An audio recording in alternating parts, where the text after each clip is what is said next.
సిద్ధం బహిరంగ సభ కూడా ఏర్పాటు చేశారు. సిద్ధం బహిరంగ సభకు కూడా ప్రజలు ఎవరు కూడా ఎవరికి వాళ్ళు స్వచ్ఛందంగా ఎవరు కూడా రాలేదు.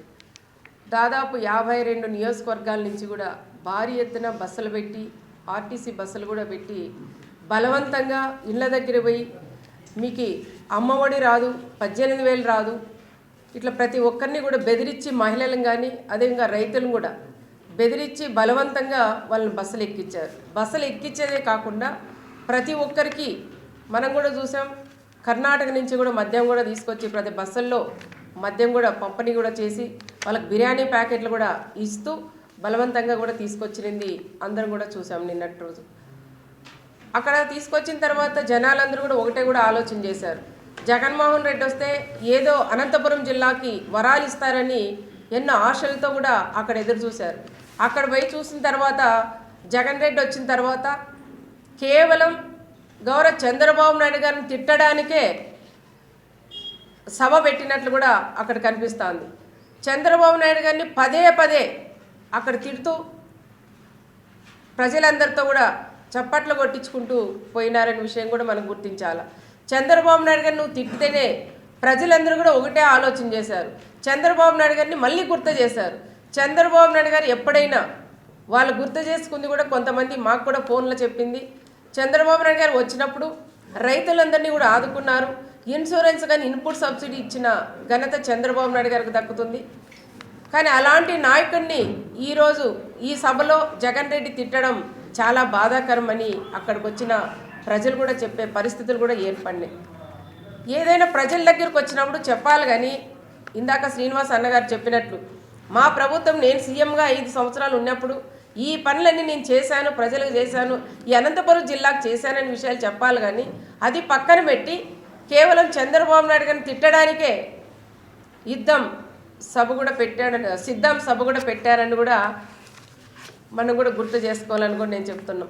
2 సార్లు మా రాప్తాన్ నియోజకవర్గానికి ఇది 3వ వచ్చారు. ఎప్పుడు వచ్చినా చెన్నై కొత్తపల్లికి వచ్చినప్పుడు కూడా ఆయన బటన్ నొక్కేక రైతులకి ఇన్సూరెన్స్ ఇన్పుట్ సబ్సిడీ వేయడానికి బటన్ నొక్కేకి వచ్చినారు.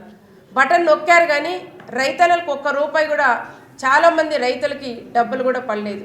మళ్ళీ ఆసరా దానికి కూడా బటన్ నొక్కారు.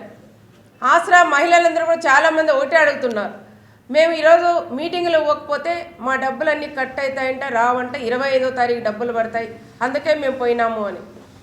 మరి ఆయన బటన్ నొక్కారు కానీ ఆసరా ఇంతవరకు ₹1 కూడా మహిళలకు వచ్చిన పాపాన్ని కూడా పోలేదు.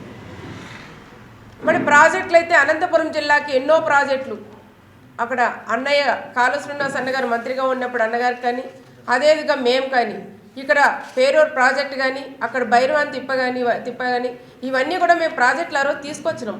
కొంతవరకు పనులు కూడా జరిగినాయి. కానీ ప్రభుత్వం పోయిన తర్వాత ఎక్కడక్కడ వేశారు. దానిలో గురించి దీనికి సంబంధించిన ఎమ్మెల్యేలు ఏదైనా మాట్లాడతారనుకుంటే వాళ్ళు కూడా జగన్కి భజన చేసేది తప్ప కనీసం ఆ ప్రాజెక్టు డబ్బులు తెచ్చి ఈ పనులు పూర్తి చేస్తామని ఏ ఎమ్మెల్యే కూడా అడిగిన పరిస్థితుల్లో కూడా లేవు. ఇంకా పేరూరు ప్రాజెక్టుకి అయితే దాదాపు 804 కోట్లు తీసుకొచ్చాం. ఆ ప్రాజెక్టుకు 3 ప్రాజెక్టులు ఒకటి క్యాన్సిల్ చేసి పుట్టకరం క్యాన్సిల్ చేసి 3 ప్రాజెక్టులు చేసుకున్నాడు ఇక్కడ చిన్న సైకో తోపు ఎమ్మెల్యే అని కూడా మనం చెప్పొచ్చు. మరి తన నియోజకవర్గానికి వచ్చినప్పుడు సీఎంలు కానీ డిమాండ్ చేయాలి. మేము మంత్రులుగా ఉన్నప్పుడు కానీ ఎమ్మెల్యేలుగా ఉన్నప్పుడు కానీ మేము డిమాండ్ చేసి మా నాయకుడు చంద్రబాబు నాయుడు గారితో నిధులు తెచ్చి మేము ప్రాంతాలన్నీ కూడా బాగా చేశాం. మరి ఈ ఎమ్మెల్యేలు చేతగానే దద్దమ్మలు కాబట్టి మంత్రి సీఎం వచ్చిన తర్వాత సీఎంకు భజన చేసే తప్ప ఏ ₹1 కూడా అడిగి ₹1 పని కూడా చేసిన పాపాన్ని పోలేదు. ఈరోజు మా నాయకుడు చంద్రబాబు నాయుడు గారు తిట్టే నాయకులు అయిపోయారు వీళ్ళంతా. ఏది ఏమైనా మా నాయకుడు చంద్రబాబు నాయుడు గారు తప్పకుండా సీఎం అవుతారు.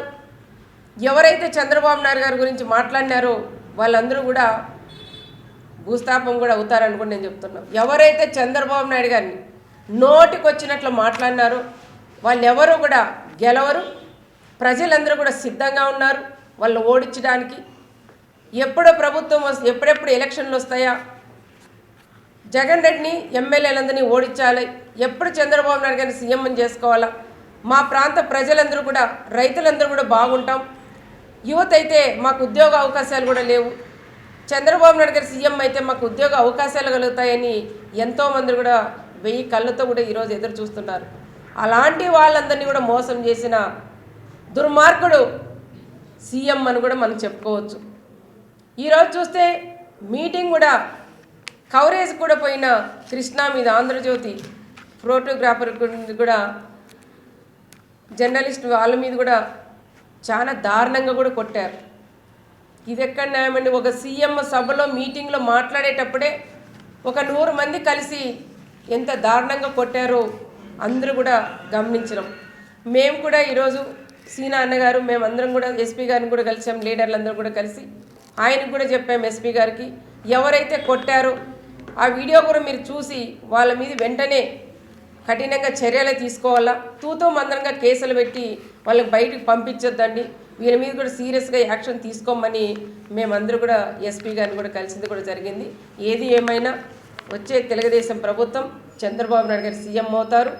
ఈ బచ్చాలన్నీ కూడా ఎక్కడ కొట్టబోతాయో ఒక్కసారి ఆలోచన చేయాలని కూడా తెలియజేసుకుంటూ సెలవు.